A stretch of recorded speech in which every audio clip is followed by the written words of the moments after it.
అవమానాలను ఆశీర్వాదముగా, నిందలన్నిటినీ దీవెనలుగా మార్చి, నేను వేసే ప్రతి అడుగులో నీవే నా దీపమై, నేను వేసే ప్రతి అడుగులో నీవే నా దీపమై,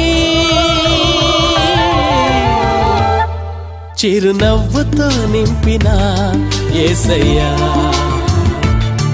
చిరునవ్వుతో నింపిన యేసయ్యా.